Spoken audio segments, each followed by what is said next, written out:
Assalamualaikum warahmatullahi wabarakatuh. Semoga hari ini kita dalam keadaan sehat walafiat, baik iman atau fisiknya. Hari ini kita akan menceritakan tentang seorang wanita syahidah pertama dalam Islam, yaitu Sumayyah binti Hayat, hamba sahaya dari Abu Huzaifah bin Mughirah. Beliau dinikahi oleh Yasir, seorang pendatang yang kemudian menetap di Mekah, sehingga tak ada kabilah yang dapat membelanya, menolongnya, dan mencegah kezaliman atas dirinya. Dia hidup sebatang kara, sehingga posisinya sulit di bawah aturan yang berlaku pada masa jahiliyah. Begitulah Yasir mendapati dirinya menyerahkan perlindungannya kepada Bani Makhzum. Beliau hidup dalam kekuasaan Abu Huzaifah, yang ia dinikahkan dengan budak wanita bernama Sumayyah, tokoh yang kita bicarakan ini. Dan beliau hidup bersamanya serta tentram bersamanya. Tidak berselang lama dari pernikahannya, lahirnya anak mereka berdua yang bernama Ammar dan Ubaidullah. Tatkala Ammar hampir menjelang dewasa dan sempurna sebagai seorang laki-laki, beliau mendengar agama baru yang didakwahkan oleh Muhammad bin Abdullah kepada beliau.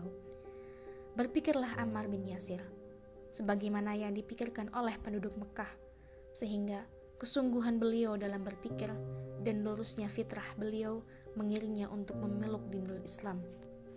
Ammar kembali ke rumah dan menemui kedua orang tuanya dalam keadaan merasakan lezatnya iman yang telah terpatri dalam jiwanya. Beliau menceritakan kejadian yang beliau alami hingga pertemuannya dengan Rasulullah SAW. Kemudian Ammar menawarkan kepada kedua orang tuanya, kepada Yasir dan Sumayyah, untuk mengikuti dakwah yang baru tersebut. Ternyata Yasir dan Sumayyah menyahut dakwah yang penuh berkah tersebut dan bahkan mengumumkan keislamannya.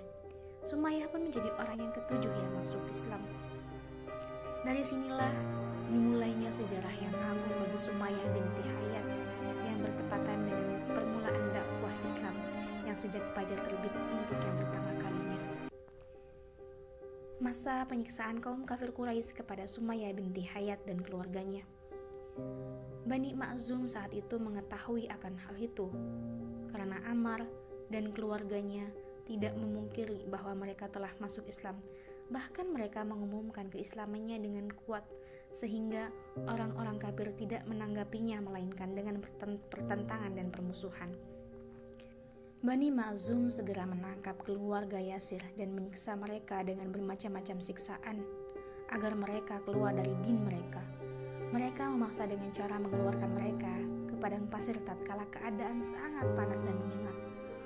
Mereka membuang Sumayyah ke sebuah tempat dan menaburinya dengan pasir yang sangat panas. Kemudian meletakkan di atas dadanya sebongkah kayu yang berat. Akan tetapi tiada terdengar rintihan ataupun ratapan, melainkan ucapan ahad, ahad. Sumayyah binti Hayat mengulang-ulang kata tersebut sebagaimana yang dilakukan oleh Yasir, Ammar, dan Bilal. Suatu ketika Rasulullah SAW menyaksikan keluarga muslim tersebut yang tengah disiksa dengan kejam. Maka beliau menengadahkan tangan ke langit dan berseru, "Bersabarlah wahai keluarga Yasir, karena sesungguhnya tempat kembali kalian adalah syurga." Sumayyah binti Hayat mendengar seruan Rasulullah SAW, maka beliau bertambah tegar dan optimis. Dengan kewibawaan imannya, dia mengulang-ulang dengan berani, "Aku bersaksi bahwa engkau adalah Rasulullah dan aku bersaksi bahwa janjimu adalah benar." Begitulah Sumayyah binti Hayat telah merasakan kelezatan dan manisnya iman, sehingga bagi beliau kematian adalah suatu yang remeh dalam rangka memperjuangkan akidah. Hatinya telah dipenuhi kebesaran Allah Subhanahu wa Ta'ala, maka dia menganggap kecil setiap siksaan yang dilakukan oleh para togut yang zalim itu, yaitu orang-orang kafir.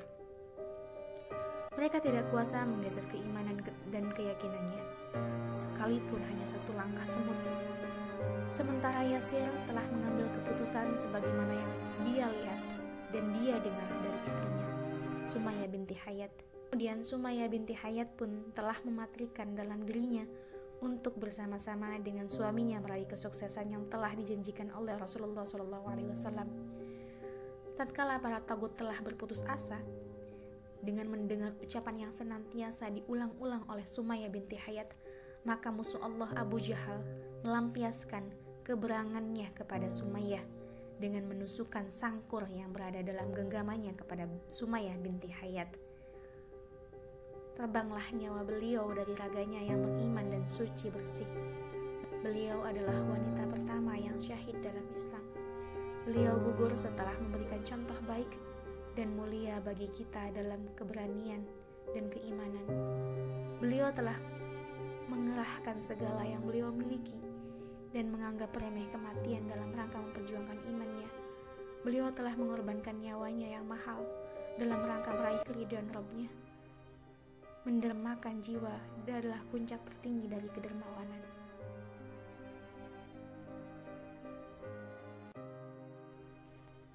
Cukup sekian dari saya. Wassalamualaikum warahmatullahi wabarakatuh.